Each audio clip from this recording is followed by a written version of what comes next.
শুধু টাকা রোজগারের ফিকির। দেশে থাইকা পারো, নইলে বিদেশ গিয়া পারো, কোনো না কোনো ভাবে পয়সা রোজগার করো।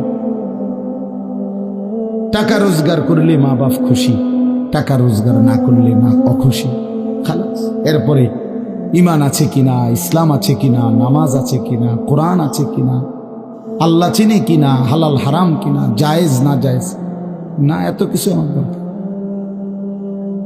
ফুতেরে জিগায়ও না যে ফুত কামাই যে করতেছ কি হালাল কামাই করো না হারাম, না এত কিছুর দরকার কি। টাকা দিতেছে, খাইতেছে, ঘুমাইতেছে, বিল্ডিং করতে আসে, জমি কিনতে আসে, আফেল মালটা খাইতেছে। এক ছেলে আমারে নিজে বলছে, আমি সবার ব্যাপারে বলি না, এক ছেলে আমারে নিজে বলছে, হুজুর আমি একটা দেশের নাম বলছে, যেই দেশে আমার কর্মটা ছিল, চলে আসছে ওই দেশ থেকে।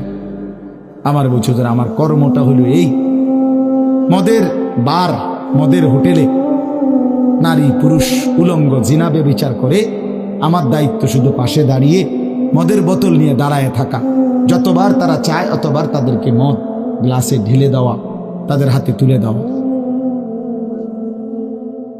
এর বিনিময়ে আমার মাসে বেতন 2 লাখ টাকা। মুসলমান, মুসলমান,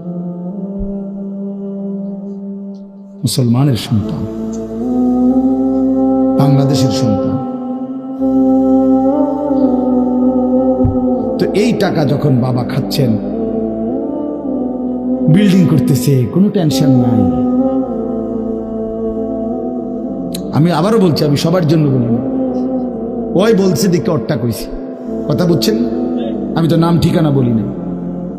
হে আত্মীয়তার আইয়ুহাল কাতি', আত্মীয়তার সম্পর্ক ছিন্নকারী ব্যক্তি, আসো। এই জন্য ভাইয়ের সাথে যুদ্ধ করছো, বোনের সম্পদ নষ্ট করছো, চাচারে সম্পত্তি দাও নাই, এই জন্য, এই দুনিয়ার জন্য নাও, এখন না, এখন যা লাগে নাও। এইভাবে প্রত্যেক নাফরমান পাপীকে, হে হারামখোর সুদ করে দিগা, এখানে টাকা যা লাগে নে, নে বাটপার, এখান থেকে টাকা নে, কি পরিমাণ টাকা দরকার ছিল তোর, নে। এইভাবে রাসূলুল্লাহ সাল্লাল্লাহু আলাইহি সাল্লাম বলেন, দুনিয়ার এই সম্পদগুলো কথা বলবে আর ডাকবে, ডাকলে মানুষ, আচ্ছা এটা তখন কেরম লিখবো, কথা বোঝেন নাই? এটি যখন কথা বলবে, ডাকাডাকি করবে, মানুষ কি বলবে? লোকেরা তো সবাই দাঁড়াইছে, মানুষও তো দাঁড়াইছে, তারাই তো ডাকতেছে, তো তারা কি বলবে?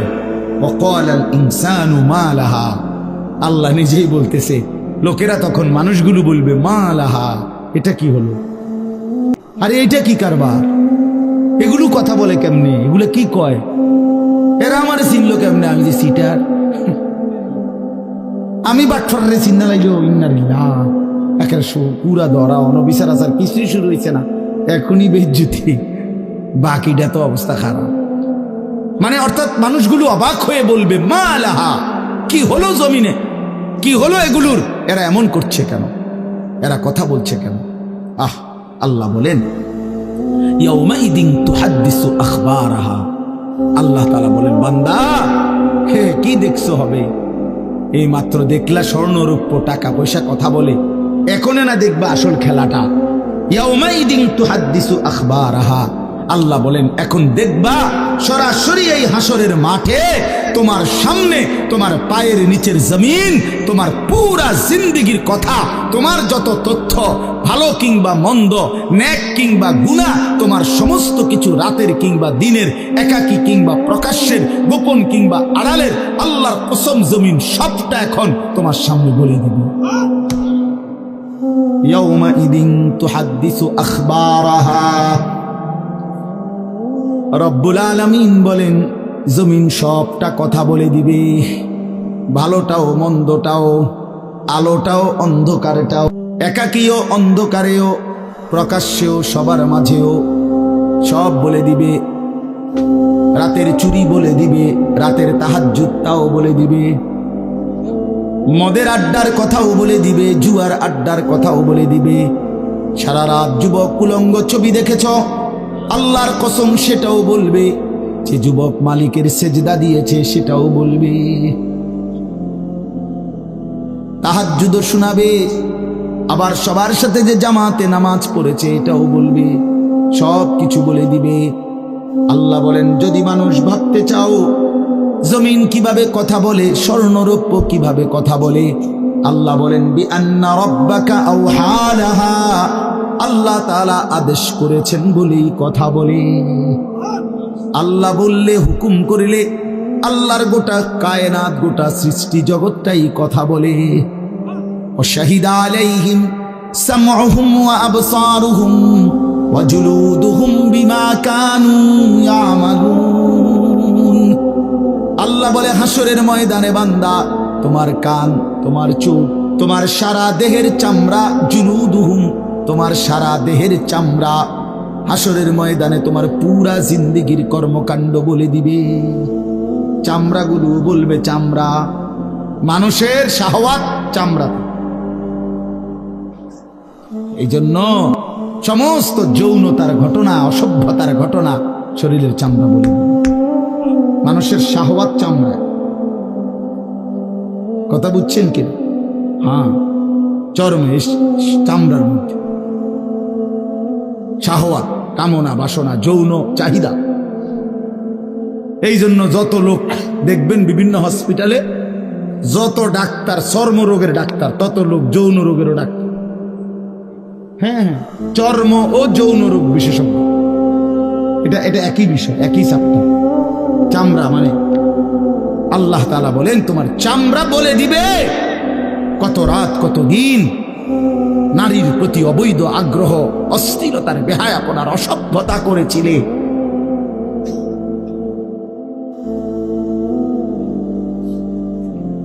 হায় হায়।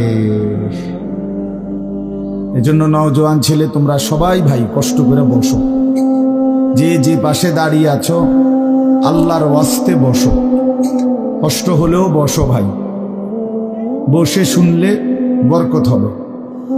মোবাইলটা হাতের যাদের, এটা বন্ধ করে দাও। হাতে ধরা যেই মোবাইলগুলো, এগুলো বন্ধ করে দাও ভাই, এগুলো নামায় ফেলো। আমাদের চেহারার দিকে তাকাইয়া আল্লাহর কথা মনোযোগ দিয়ে শুনলে লাভ হবে। আসলে বাস্তবতা হলো, প্রতিটা আয়োজন কষ্টের আয়োজন। এক একটা মাহফিলের মধ্যে অনেক মেহনত করতে হয়। 2 টাকা, 10 টাকা, 20 টাকা, 50 টাকা একত্র করেই এরপর একটা মাহফিল। এক মুঠে কেউ টাকা দেয় না, অনেক জনের কাছ থেকে বারবার গিয়ে কষ্ট করে নিয়ে সবাই মিলে মিশে একটা মাহফিল। প্যান্ডেল, মাইক, পোস্টার, হ্যান্ডবিল, বক্তা, দাওয়াত দেওয়া, ঠিকমতো আসা, মেহমানদারি, আপ্যায়ন, সব মিলাইয়া অনেক কিছু, অনেক কাজ থাকে, অনেক পেরেশানি। আমার মাদ্রাসায় আগামী 14ই ডিসেম্বর মাহফিল। তো গত 1 মাস থেকেই এই পরিকল্পনায়, এটা হবে কোথায়, ওইটা হবে কোথায়, বক্তা বসবে কোথায়, শ্রোতা বসবে কোথায়, প্যান্ডেল হইলে কোন দিক দিয়া, এই কত কিছু যে লিখছি আমরা। তো এতে বোঝা যায় যে অনেক কিছু। এই সবটুকু কষ্ট করে যদি শুধু কেবল আসলাম আর গেলাম, কিছুই শুনলাম না, বুঝলাম না, কিছু গ্রহণ করলাম না, তো কি লাভ হলো ভাই? এই কষ্টের এই ইন্তেজামের মধ্যে ফায়দা কি? এই জুয়েল ওর কথা বারবার আমার কাছে বলছে, মাঝখানে আমি গত বছরে খুব সম্ভব ডেট দিতে পারি না, তো আবদার ছিল, আমি এবছর বলছিলাম যে ডেট মিলাই দেব, তো দেওয়া হয়েছে। আসলে সবাইরই ব্যস্ততা, সবাই কষ্ট করেই ইন্তজাম করতে হয়েছে। এই জন্য আমি অনুরোধ করি, সবাই আমরা, ছেলেরা তোমরাও ভাই বসো, ভাই ওই ছেলে বসো না বাবা, এনে বসো, বসো। এই ছেলেরা তোমরাও বসো ভাই, যে কদ্দুরে শুনো, অসুবিধা নাই, যতক্ষণই শুনো। ফ্যান্ট যদি বেশি সিফা হয় তো সোজাই আসো, বসো না। অনেকের ফ্যান্টে সমস্যা, এটা এত সিফা যে গোলামের প্যান্ট ফিন্দাই দিছে, এই জন্য এটা দিয়ে বসতে পারে। এটা জানুন না? না, এটা ঐতিহাসিক তথ্য, মানে দুষ্টামি না। যাদের প্যান্ট সিফা, এটা হলো গোলামের পোশাক, মানে কৃতদাসের পোশাক।